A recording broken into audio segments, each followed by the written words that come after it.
Welcome back, ladies and gentlemen, to another exciting session of the Cleaning Technology Talks, this one dedicated to UVC. From aircraft to buildings, we've seen UV technology inactivate pathogens all around us.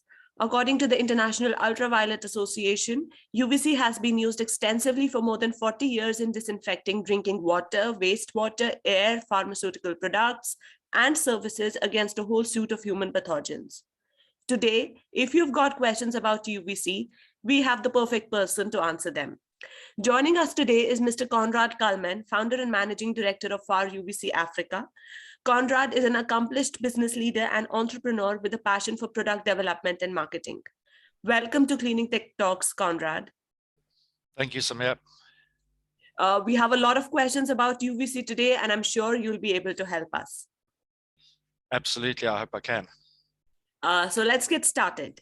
The first question, Konrad, I'd like to ask is, how does UVC technology work in terms of cleaning and disinfecting? Well, firstly, thank you, Samir, for having us on your show today, and welcome to all the listeners. As you quite rightly said, UVC has been used for decontaminating and killing viruses and bacteria for decades now, mostly in water, surfaces and air as well. So it's a fantastic technology that's well known in the industry for its ability to be able to kill all of these viruses and pathogens.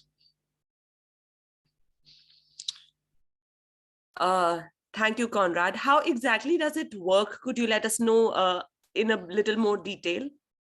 Absolutely. So what UVC is able to do is it actually mechanically kills and destroys viruses and bacteria by going into the actual virus itself and destroying the RNA and the DNA.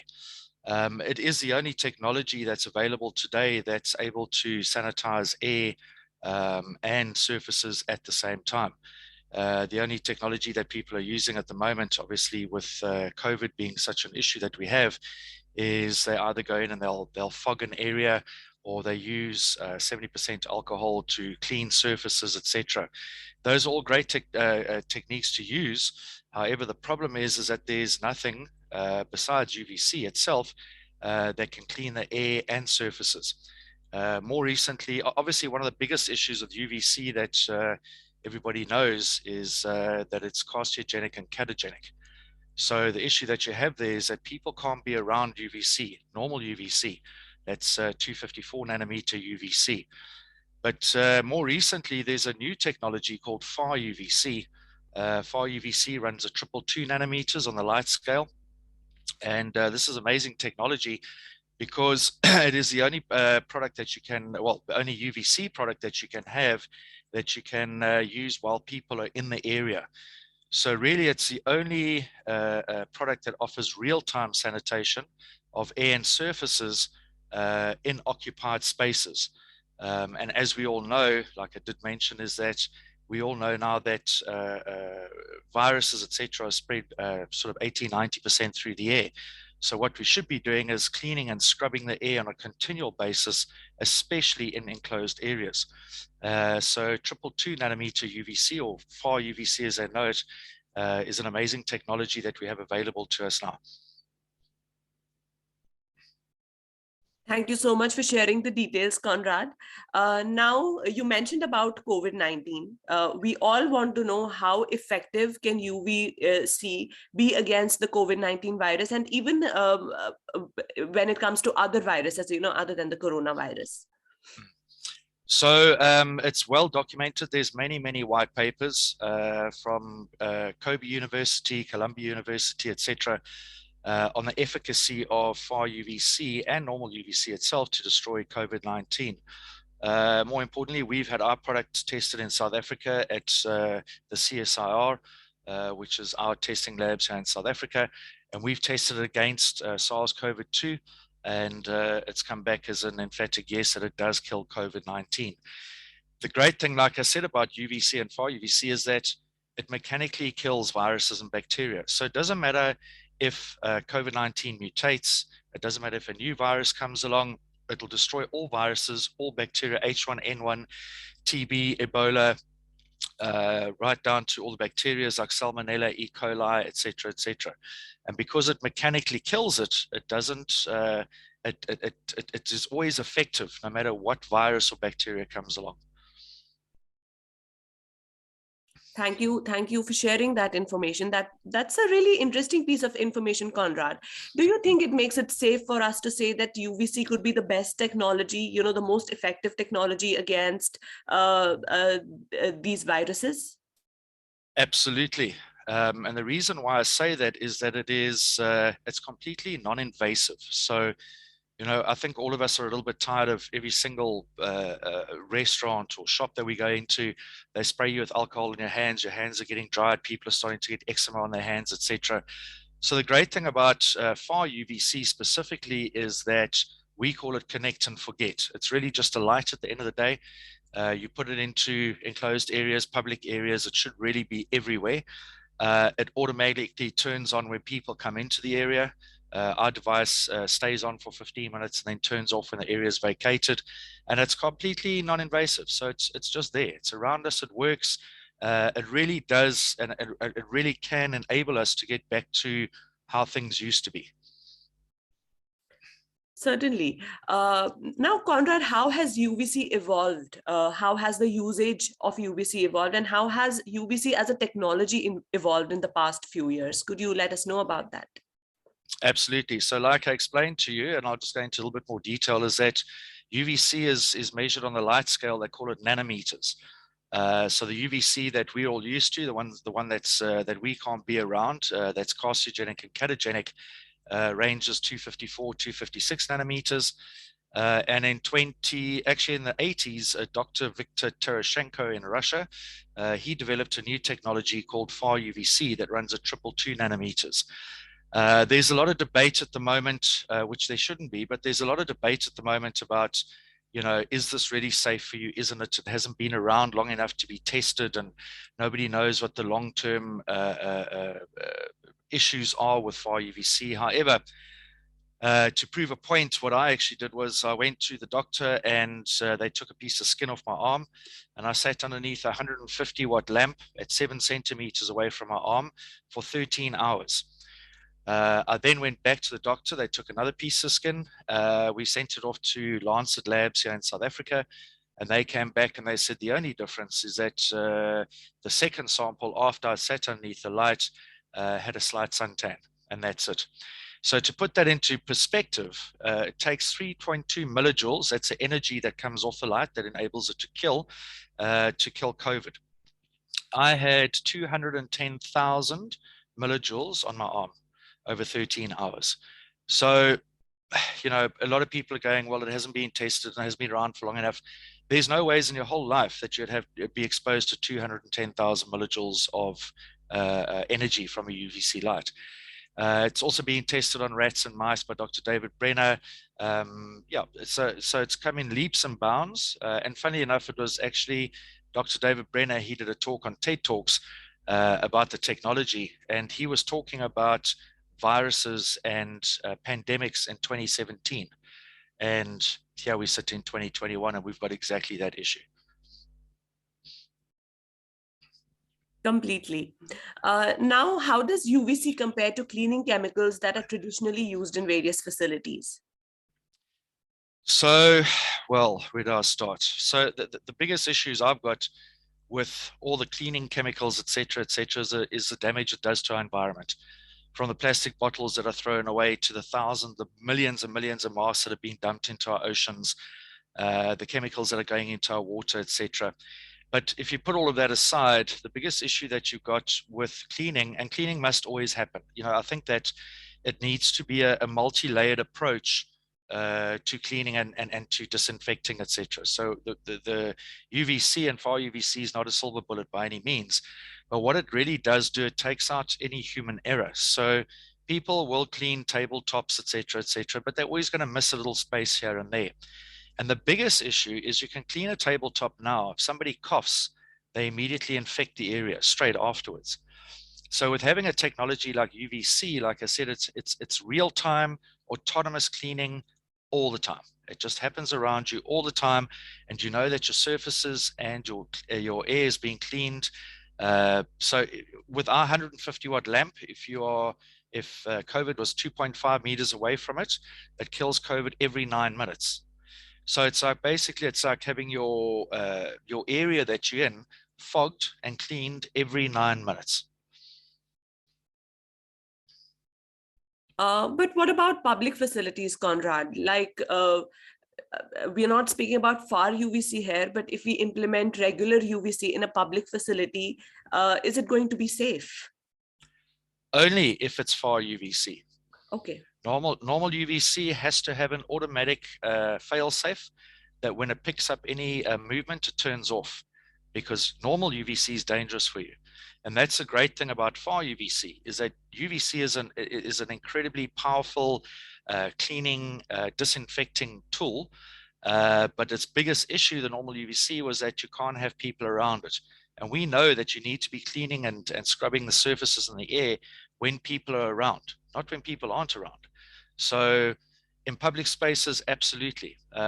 Especially in places like restaurants and bars, where people take their mask off because they've got to eat, they've got to drink, etc. And that's where you have your biggest risk, are in those kind of places. So far UVC is really, it's an amazing piece of technology, and it's so relevant for right now. Could you highlight the risks that are associated with regular UVC, not far UVC, regular UVC for the public? Absolutely. Yeah, absolutely. So regular UVC is carcinogenic and catagenic. So what happens is it actually penetrates into the lower parts of your skin, and it can cause cancer, can also affect your eyes as well. So if you look at regular UVC, you actually can't do it. But if you look at it, your eyes become very scratchy, and it takes 2 or 3 days for it to come right again. But the biggest issue is obviously if you stay underneath it, you can get cancer from it. We have a couple of interesting questions from the audience.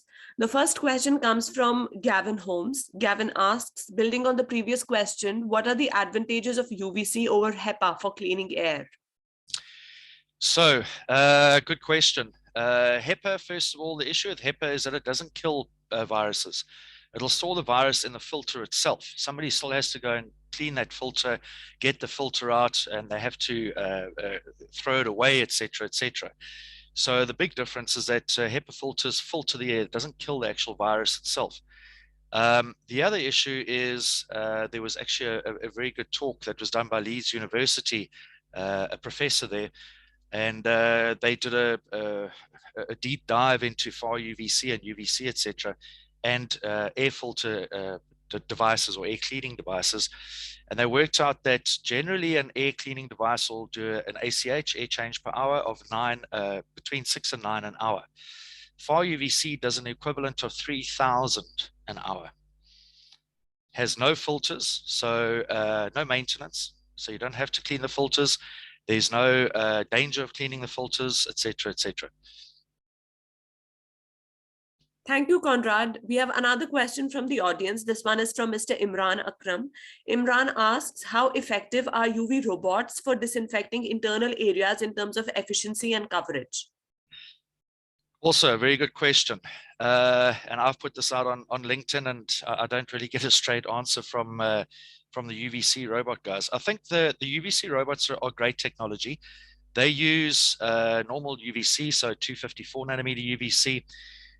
Here in South Africa, some large hospitals are implementing it into their hospitals. The biggest issue I've got with UVC robots, and I haven't had anybody can answer me actually because it just makes sense to me, is that they have an automatic fail-safe. So as soon as they pick up any movement, they automatically have to turn off, because you can't have people exposed to normal UVC.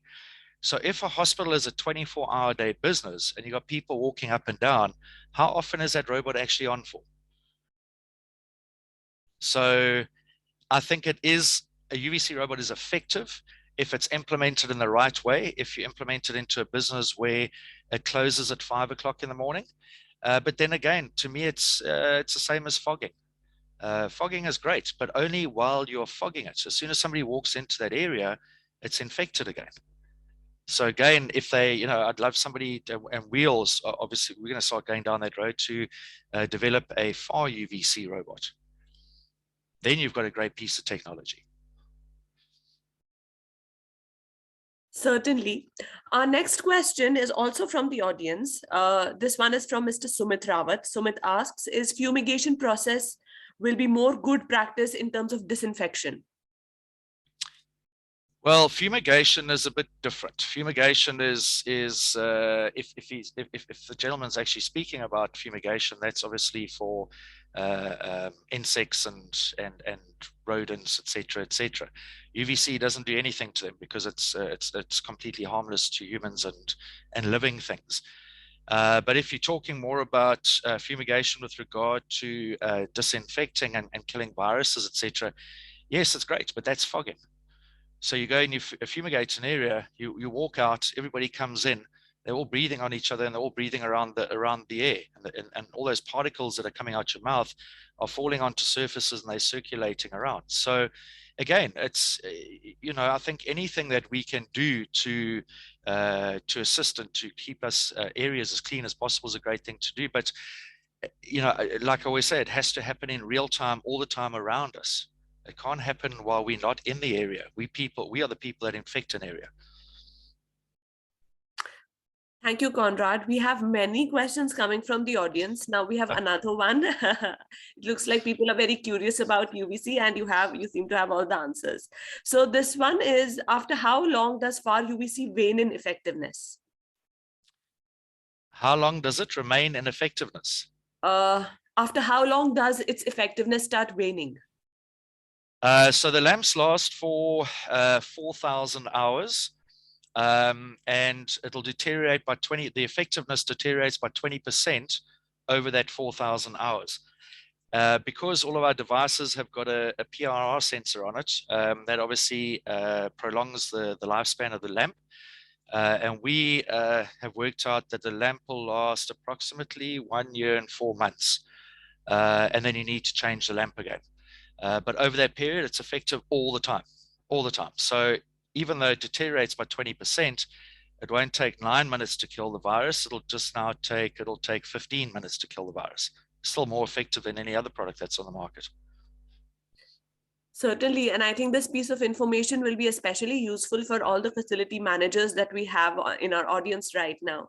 Another question from the audience is, can UVC robot be used in OT instead of fumigation? Yes, it can. I would say that fumigation is better, and the only reason why is because UVC only kills what it can touch. So you're always going to have you're going to have blind spots, for instance, underneath counters, underneath beds, etc. Whereas when you fumigate, it kind of I think fumigation is more effective because it's able to reach a lot more areas as opposed to light itself. So I would say they're both as effective. Yeah, I'd say they're both just as effective. All right, thank you. Now coming to my next question, what are the commercial application areas of UVC? Which commercial facilities can use this technology? I could go on forever. It should be everywhere. It should be in buses. It should be in train stations. It should be in public spaces, theaters, restaurants, hospitals, call centers, airports, train stations. It should really be everywhere. That's one of the great things about the technology is that it has such a huge market.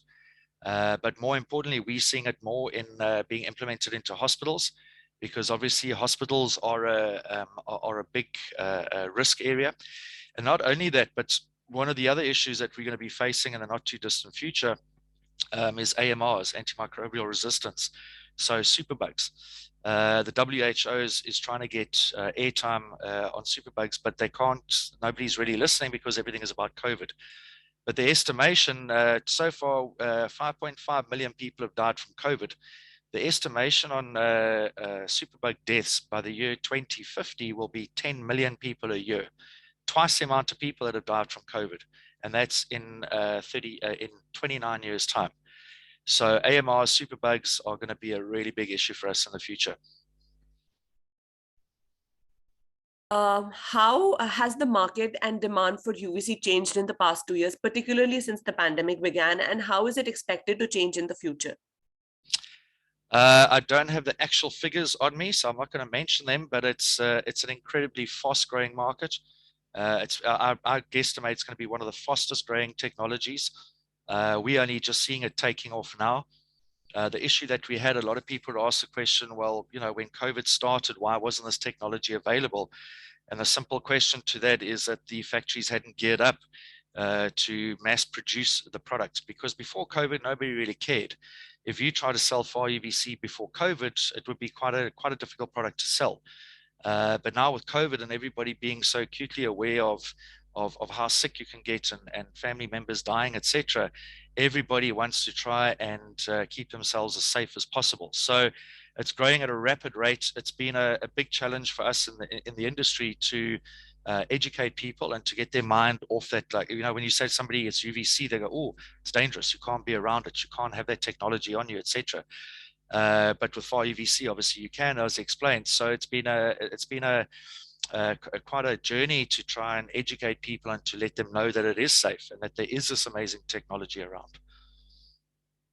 It certainly is an amazing technology, considering the information that you gave us in this interview.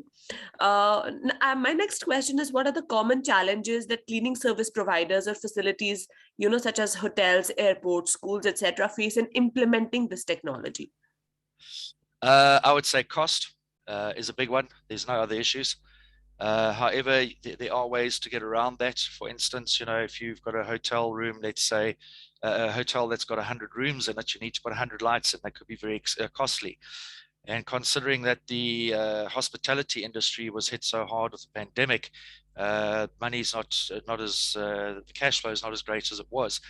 However, there are people we've got as well. We've got a mobile unit that you can give to the housekeeping, and they can wheel it around from room to room and have it on while they're cleaning. The room is getting sanitized at the same time. So, but you know, I think like any technology, that the cost for lamps and filters, etc., will start coming down. And I'm quite sure in the not too distant future, you'll be able to go to a local electrical store and get yourself a UVC light that you pop into your house, and it would be relatively inexpensive. But we still have to get there. Yeah. Thank you, Conrad. We have a couple of more questions coming in from the audience. One is from Mr. Sumit Rawat. Sumit asks that, you know, since we are in this pandemic, he'd like to know more, I think, about healthcare facilities. Are UVC, you know, effective, and how do they work in specialized areas such as offices, patient rooms, OT, and isolation rooms? What are their advantages and disadvantages? So the advantages is obviously UVC, normal UVC, 254 nanometer UVC has been used in operating theaters for decades. You close the door, the UVC goes on, it sanitizes the room. As soon as you open the door, it switches off and you go in and you can operate. One of the great things about far UVC, and they've just started, there was a first operation that happened, I think, probably about 2 months ago, where they actually used UVC while they were operating. And the great thing about that is that while the wound is open, it's being sanitized continuously all the time. What they found was that once they had closed the wound and stitched the patient up, etc., they also found that the wound healed a lot quicker as well, because there's no bacteria, there was no infection or anything like that in the wound. So in that retrospect, it's a fantastic technology to use there. And then again, you connect and forget, put it in. It's scrubbing the air around you all the time. It's cleaning all the time. So in classrooms, to protect our kids, in frail care facilities, you know, the people that are most vulnerable, that's where this technology needs to be implemented and put in. Isolated wards, absolutely, 100%. And remember, it's not just about COVID. It kills everything. H1N1, like I said, TB, Ebola, any viruses and bacteria. It kills it all the time, continuously around you. You can be around it. Yeah. Certainly. We have another question from the audience. This one is from Frederick Ramos. Frederick asks, when it comes to duration, is UVC more faster to disinfect a room as compared to fogging? Yes, it is. So the closer you get to a UVC lamp, the quicker the disinfection happens. So if you can think about it like heat, the closer you get to it, the warmer it gets, that's it killing quicker. So you have hand sanitation units. We've got a hand sanitation unit, put your hands in, takes 8 seconds and sanitizes your hands. So again, you know, and also it doesn't damage anything. Fogging on your tables, on your beds, on your linen, etc., etc. And also then again, the people who are fogging, are they using the right chemicals? Are they approved chemicals? Aren't they? So there's, you know, there's various issues around fogging. With far UVC is far UVC. You can't get a lesser far UVC or a greater far UVC or a rip-off far UVC. It is, when you put it in, it works. That's it. You don't have to worry about it. Thank you, Conrad. Now, my last question to you is, what is the future of UVC in terms of commercial cleaning and disinfection? Very, very bright. Excuse the pun. No, it's really in its infancy stages for UVC. I think it's going to become a massive, massive, massive industry. And I think everybody that's listening to the talk, etc., they will start seeing it more and more. And when they'll see it, when you see a far UVC lamp, you know it's a far UVC lamp. It doesn't look like any other lamp through the technology and the gas that they put into the lamp, etc. So from an industry point of view, I think it's going to grow in leaps and bounds. It's the only thing that can protect us. There's nothing else. And I really believe that, you know, people are saying we need to live with COVID, etc., etc. Yes, we do. But we need to take more measures to protect ourselves, because I don't think that COVID is the end. I think it's just the beginning. And if we are going to learn to live with things like COVID, then we need technology like far UVC to live with it. We can't, there's no other way we can do it. Thank you so much, Conrad. It looks like we've covered all of our questions. Thank you so much for joining us today. And to all our listeners, we are not saying goodbye yet. We'll meet you again in a few minutes for another exciting presentation about the future of smart washrooms with Mr. David King, Managing Director of Vertigo. Stay tuned for this presentation. Thank you so much, Conrad. Have a nice day. Excellent, Samir. Thank you so much. Thank you so much. Bye-bye.